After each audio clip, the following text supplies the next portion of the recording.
உள்ளங்களுக்கு வணக்கம். இன்றைய பதிவு திருக்குறளோடு கதை. என்ன அப்படின்னா, ஒரு ஒரு பெண்மணி இருந்து மேலோகத்துக்கு போறாங்க. அப்படி போகும்போது அங்க இருக்கிற தூதர்கள்லாம் என்ன பண்றாங்கன்னா, நீங்க நிறைய நல்லது செஞ்சிருக்கீங்க, அதனால உங்களுக்கு சொர்க்கத்தையும் நரகத்தையும் சுத்தி காட்டுறோம் அப்படின்னு சொன்னாங்களாம். உடனே சரி அப்படின்னு அந்த பெண்மணியும் மகிழ்ச்சியா போனாங்களாம். முதல்ல நரகத்துக்குள்ள போறாங்க. நரகத்துக்கு உள்ள போகும்போதே பசி பசி பசின்னு சத்தங்கள்லாம் கேக்குது. ஒருவேளை சோறே போட மாட்டாங்க போல நரகத்துல அப்படின்னு சொல்லி ரொம்ப கஷ்டப்பட்டுட்டு அந்த பெண்மணிக்கு ரொம்ப மனசு கஷ்டமா இருந்துச்சு. உள்ள போய் பார்த்தா அந்த டேபிள் நிறைய சாப்பாடு இருக்கு, ஆனாலும் அவங்க பசி பசின்னு கத்திட்டு இருக்காங்க. அந்த பெண்மணிக்கு ஆச்சரியம் தாங்கல.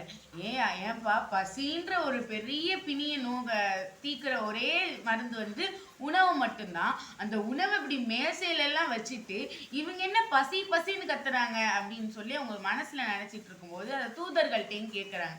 அப்படி கேட்கும்போது அந்த தூதர்கள் என்ன சொன்னாங்கன்னா, வேற ஒன்றும் இல்லைம்மா, இங்க இருக்கிற பசி அப்படின்னு இவங்க எல்லாம் கத்துறது நியாயம்தான்.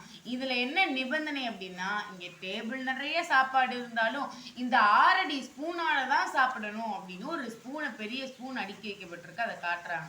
அதை வச்சுட்டு எப்படி சாப்பிட முடியும்? அதனாலதான் இவங்க எல்லாம் சாப்பிடாம இருக்காங்க. அப்படி அப்படி நான் பசி பசின்னு கத்துறாங்க அப்படின்னு சொல்லி அந்த தூதர்கள் சொல்ல, சரி அப்படின்னு அந்த பெண்மணி போனாங்க. அப்ப அதே மாதிரியே சொர்க்கத்து வாசல் போகும்போது அங்க எந்த சத்தமுமே இல்லை, மகிழ்ச்சியும் சிரிப்போட சத்தமும் தான் இருக்கு. அப்படியா, அப்ப இங்கெல்லாம் ரொம்ப சந்தோஷமா இருப்பாங்க போல, இங்க அந்த நிபந்தனைகள்லாம் இல்ல போல அப்படின்னு சொல்றாங்க.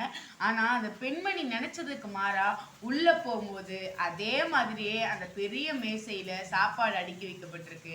அங்கிட்டே அதே 6 அடி ஸ்பூன் தான் இருக்கு. ஆனா நரகத்துல உள்ளவங்க மாதிரி சொர்க்கத்துல உள்ளவங்க பசி பசின்னு கத்தல.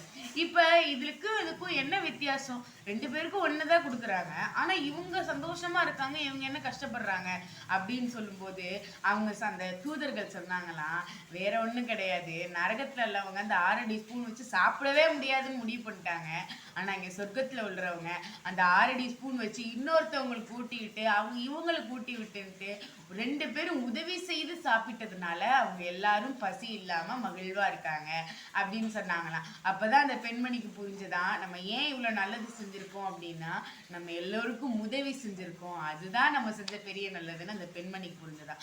அதே மாதிரியே நமக்கும் எல்லா நேரமும் சரி, நம்ம என்னைக்குமே ஒரு உதவி செஞ்சோம்னா அது கோடி புண்ணியத்துக்கு சமம். அதனால எல்லோருக்கும் உதவி செஞ்சோம்னா மகிழ்ச்சி நம்மள தானால வரும். இது நான் மட்டும் சொல்லல, இந்த கதையோட கருத்து மட்டும் சொல்லல, இத திருவள்ளுவர் சொல்லியிருக்காரு. என்ன அப்படின்னா, என்னென்றி கொண்டாருக்கு உய்வுண்டா முய்வில்லை, செய் நன்றி கொண்ட மகற்கு அப்படின்னு இருக்காரு.